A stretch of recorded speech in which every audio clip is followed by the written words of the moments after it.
Արիկ մեդիայի այսօրվա հյուրը Թբիլիսիի պետական համալսարանի միջազգային հարաբերությունների 3-րդ կուրսի ուսանողի Մարիաննա Մանուկյանն է։ Մարիաննան անցյալ տարի հնարավորություն է ունեցել մասնակցել Erasmus+ փոխանակման ծրագրին։ Ողջույն Մարիաննա ջան, շնորհակալ եմ, որ այցելել ես մեզ։ Խնդրում եմ պատմես քո մասին։ Բարև ձեզ, շնորհակալություն նախարարին հրավերի համար։ Մի փոքր պատմեմ իմ մասին, ծնվել եմ, մեծացել եմ Թբիլիսիում, ավարտել եմ 104 հայկական դպրոցը ու ոնց որ ինչպես Տաթևը նշեց, սովորել եմ նախորդ սկիզբում, ունեցա հնարավորություն, որ սովորեի Ավստրիայի Զալցբուրգի Փարիզ Լոդրոնի անվան համալսարանում, սովորում էի քաղաքագիտության ֆակուլտետում ու շատ ուրախ եմ ու շատ որ հնարավորություն եմ կիսվեմ իմ փորձով։ Շատ լավ Մարիաննա ջան, արի խոսենք, թե ինչպես որոշեցիր մասնակցել փոխանակման ծրագրին, որն էր քո մոտիվացիան։ Ինչպես որոշեցի, դպրոցում եմ իմացել Erasmus+ ծրագրի մասին ու հենց իմացել եմ դպրոցից որոշել եմ, որ երբ որ լինի հնարավորությունը ու ներկայանա, այդ հնարավորությունը անպայման պետք է մասնակցեմ ու շատ ուրախ եմ, որ եղավ այդ հնարավորությունը ու ինձ ընտրեցին, որպեսզի գնայի ու սովորեի։ Իսկ մոտիվացիան ես միշտ երազել եմ բազմազգ, բազմազան երկրում սովորել, մի քիչ ժամանակով սովորել տարբեր մարդկանց հետ, փոխանակել իմ կարծիքը, լսել իրենց կարծիքը, միգուցե հայտնաբերել ինչ-որ նմանություններ, ինչ-որ տարբերություններ ու իրականում Զալցբուրգը շատ բազմազան քաղաք է, շատ են էմիգրանտները, այդպիսով դա շատ լավ հնարավորություն էր իմ երազանքը իրականացնելու համար, քանի որ տարբեր մարդկանց հետ ունեցա հնարավորություն շփվելու։ Սկսած չինացիներից, Չիլեի ժողովրդից եւ այլն, այնպես որ երևի ամենամեծ մոտիվացիան տարբեր ժողովրդի կարծիքը լսելն էր ու նաեւ տեսնել թե ինչպես են ուսուցանում թեկուզ եւ քաղաքագիտությունը Եվրոպայի ամենազարգացած համալսարաններից մեկում, ինչպիսի մեթոդներ են օգտագործում, ինչպիսին է ակադեմիական միջավայրը, նաեւ փորձել ինքս ինձ դուրս գալ կոմֆորտի զոնայից, լինել ավելի ինքնուրույն, ավելի մեծ պատասխանատվություն ձեռք բերել։ Այդ ամենը միասին։ Մարիաննա ջան, շատ ուսանողներ ցանկանում են մասնակցել փոխանակման ծրագրերի, սակայն շատերը չունեն համապատասխան ինֆորմացիա, թե որտեղ կարելի է, ում կարելի է դիմել, ինչ փուլեր պետք է անցնել դառնալու համար փոխանակման ծրագրի ուսանող։ Խնդրում եմ ներկայացնես այդ փուլերը, այսինքն ինչ ես արել, որպեսզի ընտրեն քեզ ու դառնաս փոխանակման ծրագրի ընտրված ուսանողներից մեկը։ Շատ լավ։ Ուրեմն կան փոխանակման ծրագրեր, որոնք որ ներկայացնում է հենց համալսարանը, այսինքն համալսարանի կայքում լինում են հայտեր փոխանակման ծրագրերի, որոնց ուսանողը կարող է մասնակցել ըստ ֆակուլտետների։ Կան փոխանակման ծրագրեր, որոնց մասին մի քիչ հետո կսորացեմ, որոնք որ համալսարանը չի ներկայացնում, սակայն դու ինքդ կարող ես այդ ծրագրերը գտնել, մասնակցել, դրանց մասին մի քիչ հետո կխոսեմ։ Ինչ վերաբերում է Erasmus+ ծրագրի մասին, կա նաև փոխանակման ծրագիր, կոչվում է բիլատերալ փոխանակման ծրագիր։ Erasmus-ը ֆինանսավորված է ԵՄ կողմից ու ծրագրին մասնակցելու համար, ինչպես նշեցի, համալսարանի կայքում լինում է այդ հայտարարությունը, հավաքում են ուսանողները փաստաթղթերը, որոնք որ հարկավոր են, ամենաբասարակը CV-ն է, որը դու գրում ես Եվրոպաս ֆորմատով, մոտիվացիոն նամակն է, հետո ներկայացնում ես հարցազրույցին։ Զալցբուրգի համալսարանի, որին որ ես եմ մասնակցել, հարցազրույց չի եղել։ Այնպես որ ես ուղղակի մոտիվացիոն նամակ ու CV ներկայացնելով ընտրվել եմ։ Բայց հարցազրույցը նույնպես կարող է լինել փոխանակման ծրագրի էտապներից մեկը։ Դրան ուղղակի պետք է պատրաստվել, հարցազրույցին ներկայացնում ես քո մասին, քո մոտիվացիան, ինչ ես կոնկրետ այդ համալսարանը ընտրել, ինչու ես ուզում այդ համալսարանում սովորել, շատ ֆորմալ, երևի 5 րոպեանոց հարցազրույց է։ Ընտրվելուց անմիջապես հետո պետք է լուծես վիզայի հետ կապված փաստաթղթային խնդիրները, վիզայից հետո պետք է նաև, եթե Erasmus ծրագրով եք մասնակցում, Erasmus ծրագիրը չի տրամադրում բնակավայր, բնակավայրի հարցը դու պետք է լուծես, ամեն ինչը ֆինանսավորվում է, ոնց որ նշեցի, բայց ուղղակի բնակավայրի հարցը պետք է լուծել։ Իսկ բիլատերալ ծրագիրը, որի մասին խոսացի, բիլատերալի տարբերությունն է, որ դա նույնպես ֆինանսավորված է, սակայն բնակավայրը քեզ տրամադրում են։ Իսկ ինչ վերաբերվում է այլ փոխանակման ծրագրերի մասին, կան տարբեր ծրագրեր, օրինակ Ամերիկա մեկնելու ու սովորելու համար կա UNGRAD ծրագիրը, դա համալսարանի ծրագիր չի, դու կարող ես անհատական տեսնել, գտնել եւ մասնակցել այդ ծրագրին։ դա նույնպես ֆինանսավորված ծրագիր է։ Ու կան Եվրոպայում էլ այլ փոխանակման ծրագրեր Erasmus-ից եւ բիլատերալից բացի։ Այս փորձառությունից հետո արի համեմատենք ԹՊՀ-ն, Թբիլիսիի պետական համալսարանը եւ համալսարանը, որտեղ դու 1 կիսամյակի ընթացքում սովորել ես, այ ուսուցման մեթոդների միջև եթե կար տարբերություն, ու ինչն էր քեզ դուր գալիս կամ ինչը կուզեիր, որ լիներ նաեւ մեր մոտ Վրաստանում, ավելի կոնկրետ Թբիլիսիի պետական համալսարանը։ Ուրեմն ես չեմ կարող խոսել ամբողջ Ավստրիայի կամ ամբողջ Զալցբուրգի համալսարանի մասին, խոսեմ հենց կոնկրետ քաղաքագիտության ֆակուլտետի մասին, որը որ շատ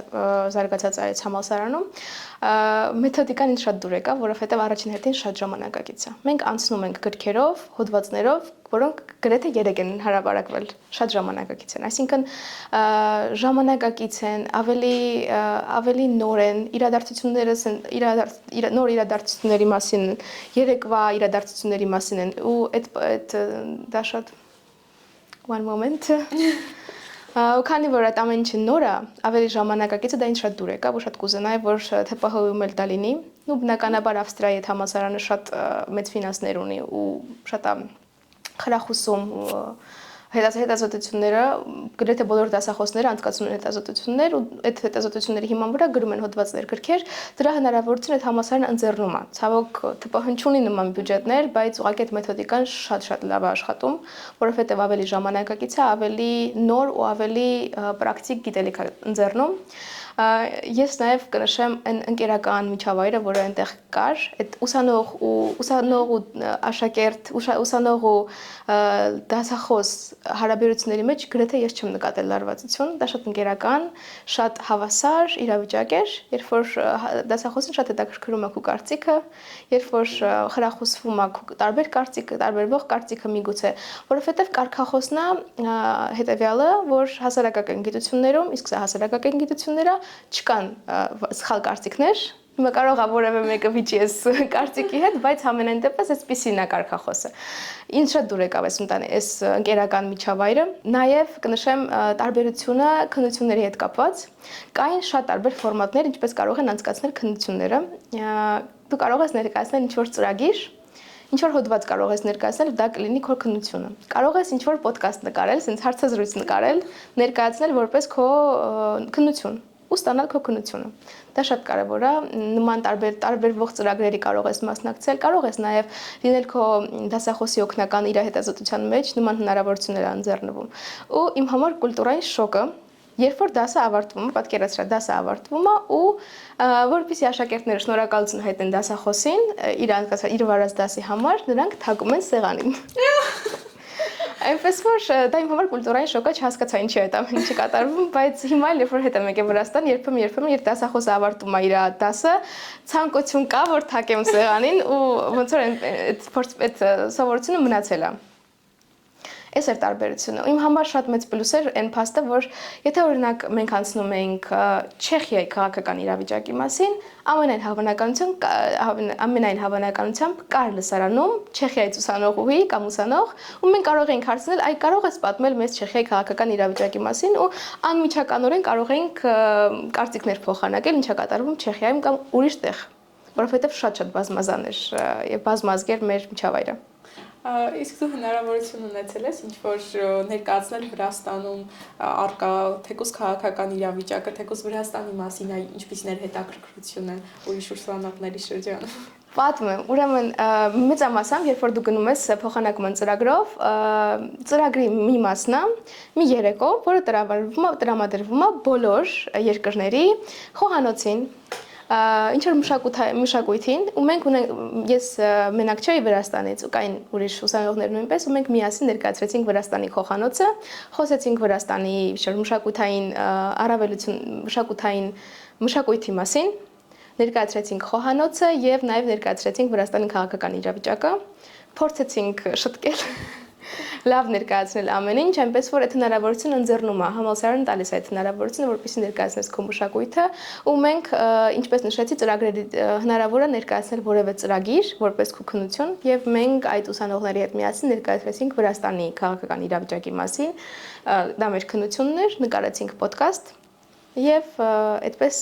ստացանք մեր քննությունը։ Մարիանա ջան, բազմիցս անգամներ նշեցիր դրական կողմերի մասին, հիմա նայենք նաև քո մասնագիտական տեսանկյունից, ինչպիսի արդյունք, ինչպիսի ազդեցություն ունեցավ սա քո մասնագիտական մտածողության վրա։ Նախ նշեմ, որ եթե մենք խոսում ենք մասնագիտական մտածողության վրա, ինձ թվում է դա չի սահմանափակվում մենակ դիվանագիտությամբ, ինձ թվում է ես դա ավելի խորին ընկալեցի հենց այս համալսարանում, որովհետև երբ որ մենք այստեղ սովորում ենք, ինձ թվում է մեծամասնությունը մտածում է դիվանագիտության մասին, միայն դիվանագիտության մասին։ Սակայն այնտեղ պարզ դարձավ, որ միջազգային հարաբերությունները դա միայն դիվանագիտություն չի, որովհետև դա նաև ինձ ուրախացրեց, որովհետև ես միայն դիվանագիտությամբ չեմ հետաքրքրվում, ես ունեմ շատ հետաքրքրություններ ու ուրախ եմ, որ կա հնարավորություն տարբեր ուղղությամբ զարգանալ, չգիտեմ, անել հետազոտություններ, օրինակ պոպուլիզմի մասին, որը որ հիմա շատ հետաքրքիր է ու շատ պոպուլյար է, պոպուլիստական այդ ուղղությունները, հետազոտությունները, տարբեր ծրագրերը եւ այլն, շատ ուրախ եմ, որ տենց ընկալեցի այդ ամենը։ Այնպես որ չեմ կարող ասել կոնկրետ դիվանագիտությամբ գնամ առաջ թե չէ, բայց համենայն դեպս հասկացա, որ այս ուղղությամբ կարող եմ շատ բաներ ուսուցանել ու սովորել։ Շատ հետաքրքիր էր նաև քո նկարագրած մշակութային շոկի դրվագը։